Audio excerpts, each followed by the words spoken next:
Baiklah, salam sejahtera bagi kita semua. Perkenalkan, nama saya Nini Ferawati Pandiangan.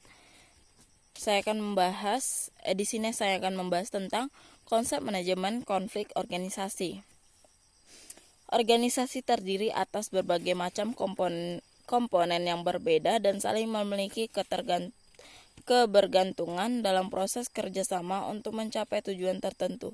Perbedaan yang terdapat dalam organisasi sering menyebabkan terjadinya ketidakcocokan yang akhirnya menimbulkan konflik. Hal ini disebabkan ketika terjadi suatu organisasi, sesungguhnya terdapat banyak kemungkinan timbulnya konflik. Konflik dapat menjadi masalah yang serius dalam setiap organisasi tanpa peduli bentuk dan tingkat kompleksitas organisasi tersebut jika konflik dibiarkan berlarut-larut tanpa penyelesaian. Oleh karena itu, keahlian untuk mengelola konflik sangat diperlukan bagi setiap pimpinan atau manajer organisasi. Ada A. Konsep dasar konflik organisasi. 1. Definisi dan makna penting manajemen konflik organisasi. Pengertian konflik organisasi. Konflik dapat dalam kehidupan sehari-hari merupakan suatu hal yang mendasar dan esensial. Konflik mempunyai kekuatan yang mendasar dan membangun karena adanya variabel yang bergerak bersamaan secara dinamis. Oleh karena itu, konflik adalah proses yang wajar terjadi dalam suatu kelompok ataupun masyarakat. Dan ada 2 definisi manajemen konflik organisasi. Secara etimologi, manajemen berarti kepemimpinan. Proses pengaturan menjamin kelancaran jalannya pekerjaan dalam mencapai tujuan dengan pengorbanan sekecil-kecilnya. Dengan kata lain, manajemen secara tingkat berarti pengelolaan. Manajemen konflik merupakan serangkaian aksi dan reaksi antara pelaku ataupun pihak luar dalam suatu konflik. Manajemen konflik termasuk pendekatan yang berorientasi pada proses yang mengarahkan pada bentuk komunikasi, termasuk tingkah laku atau pelaku ataupun pihak luar dan cara mempengaruhi kepentingan dan interpretasi. Baik pihak luar sebagai pihak ketiga, yang diperlukan adalah informasi akurat tentang pihak ketiga. Diperlukan adalah informasi yang akurat tentang situasi konflik. Dan ada 3 tujuan manajemen konflik. Tujuan utama manajemen konflik adalah untuk membangun dan mempertahankan kerjasama yang kooperatif dengan para bawahan, teman sejawat, atasan, dan pihak luar.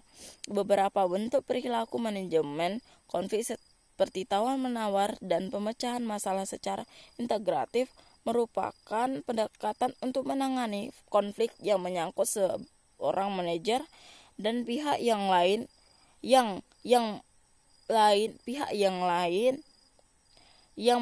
bantuannya dibutuhkan untuk mencapai sasaran pekerjaan. Ada B. Strategi manajemen konflik. Dalam proses perencanaan wilayah konflik dapat terjadi pada pengambilan keputusan dan implementasi pemecahan konflik dengan sasaran sumber daya manusia sangat menguntungkan untuk dilaksanakan.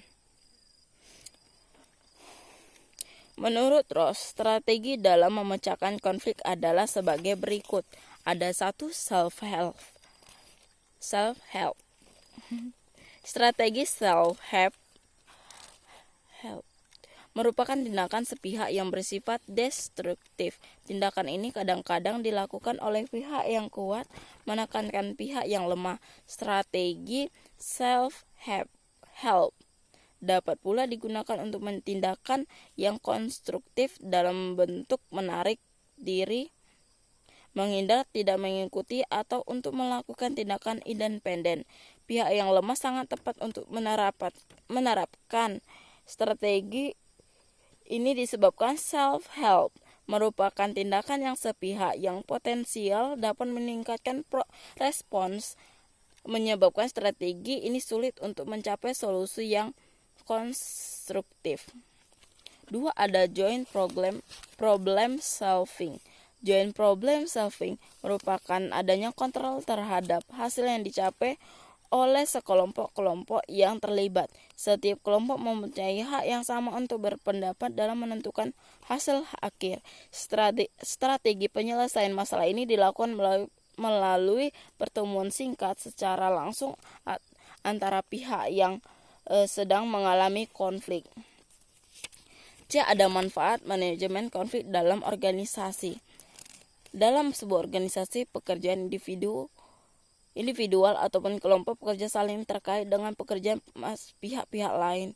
Ketika suatu konflik muncul dalam sebuah organisasi, menyebabkan selalu diidentifikasikan sebagai komunikasi kurang baik. Demikian pula ketika suatu keputusan yang buruk dihasilkan komunikasi yang tidak efektif selalu menjadi kambing hitam. D. Ada strategi mengatasi konflik. 1. Ada langkah-langkah strategi dalam menghadapi konflik. Ada langkah pertama, pengenalan. Langkah kedua, diagnosis. Langkah ketiga, menyepakati suatu solusi. Langkah keempat, pelaksanaan. Dan langkah kelima, ada evaluasi. 2. Ada langkah-langkah yang tidak boleh dilakukan di tengah konflik. 1. Jangan hanyut dalam perbuatan kekuasaan dengan orang lain.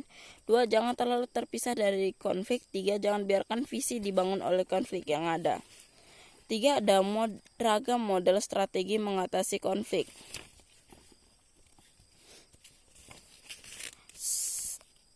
1. Ada strategi mengatasi konflik dalam diri individu. 2. Strategi mengatasi konflik antar pribadi. Dan ada 3. Strategi mengatasi konflik organisasi. Baiklah, sekian presentasi dari saya. Saya ucapkan terima kasih.